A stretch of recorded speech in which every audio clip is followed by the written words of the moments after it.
ನನ್ನ ಧನ್ಯವಾದಗಳನ್ನು ಸಲ್ಲಿಸ್ತಾ ಮೂಡಿಗೆರೆಯ ಸಮಸ್ತ ನಾಗರಿಕ ಬಂಧುಗಳಿಗೆ 78ನೇ ಸ್ವತಂತ್ರ ದಿನೋತ್ಸವ ಶುಭಾಶಯಗಳನ್ನು ಕೋರಲಿಕ್ಕೆ ಬಯಸ್ತೇನೆ. ಈ ಒಂದು ಕಾರ್ಯಕ್ರಮದ ಅಧ್ಯಕ್ಷತೆ ವಹಿಸಿರ್ತಕ್ಕಂಥ ಗೌರವಾನ್ವಿತ ಶಾಸಕರಾದ ಶ್ರೀಮತಿ ನಯನಾ ಮಾಟಪ್ಪ ಮೇಡಮ್ ಅವರೇ ಮತ್ತು ಈ ಕಾರ್ಯಕ್ರಮದಲ್ಲಿ ಭಾಗವಹಿಸಿರ್ತಕ್ಕಂಥ ಎಲ್ಲ ನಾಗರಿಕ ಬಂಧುಗಳೇ ಮತ್ತು ಎಲ್ಲ ವಿದ್ಯಾರ್ಥಿ ಮಿತ್ರರೇ,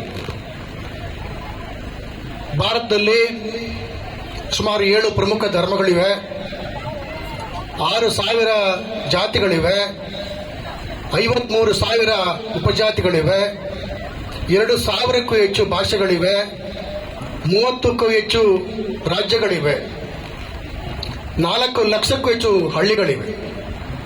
ಈ ಎಲ್ಲ ಹಳ್ಳಿಗಳು, ಭಾಷೆಗಳು, ಗ್ರಾಮಗಳನ್ನ ನೀವು ಲೆಕ್ಕ ತಗೊಂಡ್ರೆ ಪ್ರತಿಯೊಂದು ಭಾಷೆಗೂ ಒಂದು ಹಬ್ಬ ಇದೆ, ಪ್ರತಿಯೊಂದು ಗ್ರಾಮಕ್ಕೂ ಒಂದು ಹಬ್ಬ ಇದೆ, ಪ್ರತಿಯೊಂದು ಜಾತಿಗೂ ಒಂದು ಹಬ್ಬ ಇದೆ.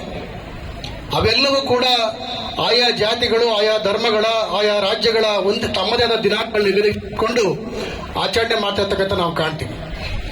ಆದರೆ ಈ ದಿನ ಇಡೀ ದೇಶದ ಎಲ್ಲ ನಾಗರಿಕರು ತಮ್ಮ ಎಲ್ಲ ಜಾತಿ, ಧರ್ಮ, ಭಾಷೆ, ಪ್ರದೇಶ, ಲಿಂಗ ಎಲ್ಲವನ್ನ ಬಿಟ್ಟು ದೇಶದಲ್ಲಿ ಮಾತ್ರವಲ್ಲ ಹೊರದೇಶದಲ್ಲಿ ವಾಸವಾಗಿರ್ತಕ್ಕಂಥ ಇದೇ ನಾಗರಿಕರು ಸ್ವತಂತ್ರ ದಿನಾಚರಣೆ ಆಚರಣೆ ಮಾಡೋದ ಮೂಲಕ ನಾವೆಲ್ಲರೂ ಒಂದು ಅನ್ನುವಂಥ ಸಂದೇಶವನ್ನು ಸಾರ್ತಾ ಇದ್ದೀವಿ. ಆದರೆ ಇದಿಷ್ಟೇ ಸಾಲುತ್ತಾ ಅಂತಕ್ಕಂಥದ್ದು ನನ್ನ ಪ್ರಶ್ನೆ. ಬಾಬಾ ಸಾಹೇಬ್ ಅಂಬೇಡ್ಕರ್ ಅವರು 1950 ಜನವರಿ 26ನೇ ತಾರೀಕು ಸಂವಿಧಾನ ಜಾರಿಗೆ ಬಂದ ದಿನ ಮಾಧ್ಯಮಗಳನ್ನ ಉದ್ದೇಶಿಸಿ ಒಂದು ಮಾತನ್ನು ಹೇಳ್ತಾರೆ. 1950 ಜನವರಿ 26 ನಾವು ವೈವಿಧ್ಯಮಯವಾದ ವ್ಯವಸ್ಥೆಗೆ ಕಾಲಿಡ್ತಾ ಇದ್ದೀವಿ.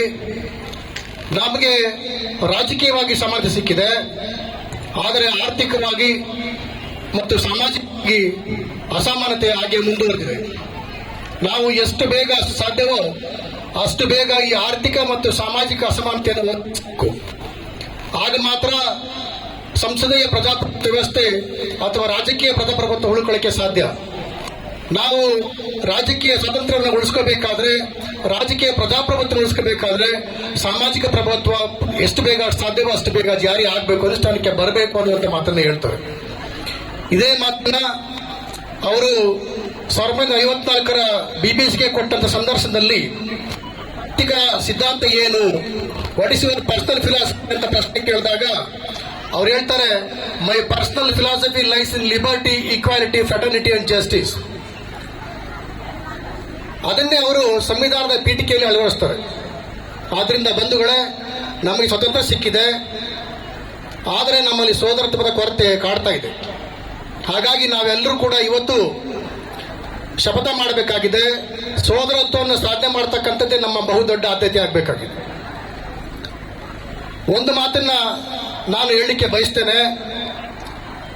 ನಮ್ಮಲ್ಲಿರ್ತಕ್ಕಂಥ ಎಲ್ಲ ಜಾತಿ ವೈರುಧ್ಯಗಳು, ಭಾಷಾ ವೈರುಧ್ಯಗಳು, ಪ್ರಾದೇಶಿಕ ವೈರುಧ್ಯಗಳು, ಧಾರ್ಮಿಕ ವೈರುಧ್ಯಗಳು ಎಲ್ಲವನ್ನ ಮೀರಿ ಸೋದರತ್ವವನ್ನು ಸಾಧಿಸದೆ ಆದರೆ ಖಂಡಿತವಾಗಿ ಬಾಬಾ ಸಾಹೇಬ್ ಅಂಬೇಡ್ಕರ್ ಬಯಸಿದಂತ ಭಾರತೀಯ ಅನ್ನುವಂಥ ಒಂದು ಪರಿಕಲ್ಪನೆ ಜಾರಿಗೆ ಬರಲಿಕ್ಕೆ ಸಾಧ್ಯ ಆಗ್ತದೆ. ಅದಕ್ಕೆ ಬೇಕಾಗಿರ್ತಕ್ಕಂಥದ್ದು ಏನು ಅಂದ್ರೆ ಮೈತ್ರಿ. ಮೈತ್ರಿ is more important than love ಅನ್ನುವಂಥ ಮಾತನ್ನ ಅವರು ಬುದ್ಧ ಮತ್ತು ಆತನ ಧಮ್ಮ ಕೃತಿಯಲ್ಲಿ ಬರೀತಾರೆ. ಆದ್ರಿಂದ ನಮ್ಮ ಮೂಡಿಗೆರೆ ತಾಲೂಕಿನಲ್ಲಿ ನಾನು ಅಧ್ಯಯನ ಮಾಡಿದಂಗೆ ಅತ್ಯಂತ ಶ್ರೀಮಂತರು ಇದ್ದೀರಿ, ಅತ್ಯಂತ ಬಡವರು ಇದ್ದೀರಿ.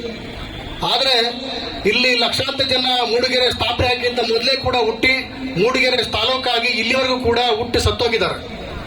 ಆದರೆ ಆ ಭೂಮಿ ಮಾತ್ರ ಹಾಗೆ ಇದೆ. ನೀವೆಲ್ಲಿ ನಾ ರಿಕ್ವೆಸ್ಟ್ ಮಾಡ್ತಕ್ಕಂಥದ್ದು ಇಷ್ಟೇ, ದಾನ ಕೊಡುವ ಗುಣವನ್ನ ನೀವು ಬೆಳೆಸ್ಕೊಂಡು ಶ್ರೀಮಂತರು ಇಲ್ಲಿನ ಬಡವರ ಏಳಿಗೆಗೆ ಶ್ರಮಿಸದ್ದೇ ಆದ್ರೆ, ನಿಮ್ಮ ಪ್ರೀತಿಯನ್ನ ಮೈತ್ರಿಯನ್ನ ಹಂಚದ್ದೇ ಆದ್ರೆ ಖಂಡಿತವಾಗಿ ಮೂಡಿಗೆರೆ ಅದ್ಭುತವಾದಂತಹ ತಾಲೂಕಾದಲ್ಲಿ ಸಂದೇಹವೇ ಇಲ್ಲ. ಅದನ್ನು ಮನಸ್ಸಿಟ್ಟುಕೊಂಡು ಈ ಒಂದು ದಿನೋತ್ಸವವನ್ನು ಆಚರಣೆ ಮಾಡೋಣ. ನನ್ನದು ಒಂದೇ ಒಂದು ರಿಕ್ವೆಸ್ಟ್, ಫ್ರೆಟರ್ನಿಟಿ ನಿಮ್ಮ ಒಂದು ಗುಣ ಆಗಬೇಕು. ಅದು ಎಲ್ಲಿಂದ ಸ್ಟಾರ್ಟ್ ಆಗಬೇಕು ಅಂದ್ರೆ ತಂದೆ ತಾಯಿಗಳು ತಮ್ಮ ಮಕ್ಕಳಿಗೆ ಈ ಫ್ರೆಟರ್ನಿಟಿಯನ್ನು ಬೋಧಿಸ್ತಕ್ಕಂಥ ಒಂದು ಆದ್ಯತೆಯನ್ನು ಅವರು ಮನೆಯಲ್ಲೇ ಬೆಳೆಸಬೇಕು. ಅವರು ತಮ್ಮ ಮಗು ಹೊರಗಡೆ ಯಾರನ್ನೇ ಭೇಟಿ ಮಾಡಿದ್ರು ಕೂಡ ಯಾವುದೇ ಭೇದ ಭಾವ ಇಲ್ಲದೆ ಕೇವಲ ಭಾರತೀಯ ಅನ್ನುವಂಥ ಪರಿಕಲ್ಪನೆಯಲ್ಲಿ ಅವರು ಫ್ರೆಂಡ್ಶಿಪ್ ಬೆಳೆಸುವಂತ ಮನಸ್ಸಿನ ತಂದೆಗಳು ಕಲಿಸಬೇಕು. ನಂತರ ಬರ್ತಕ್ಕಂಥದ್ದು 2ನೇ ಶಾಲೆ. ಆ ಶಾಲೆಯಲ್ಲಿ ಟೀಚರ್ಸ್ಗಳು ಒಂದು ಪ್ರಮಾಣವನ್ನು ಮಾಡಬೇಕು. ನನ್ನ ಮಕ್ಕಳಿಗೆ ನಾವು ಸೋದರತ್ವ ಒಂದು ಪಾಠವನ್ನಾಗಿ ಮಾಡ್ತೀವಿ, ಅದರ ಒಂದು ಗುಣವನ್ನಾಗಿ ಕಲ್ಟಿವೇಟ್ ಮಾಡೋದಕ್ಕೆ ನಾವು ಪ್ರಯತ್ನವನ್ನು ಮಾಡ್ತೀವಿ ಅಂತ ಶಪಥವನ್ನು ಮಾಡಬೇಕು. ಇಷ್ಟನ್ನ ಹೇಳ್ತಾ ನನ್ನ ಮಾತನ್ನ ಮುಗಿಸ್ತೇನೆ. ಜೈ ಭೀಮ್, ಜೈ ಭಾರತ್.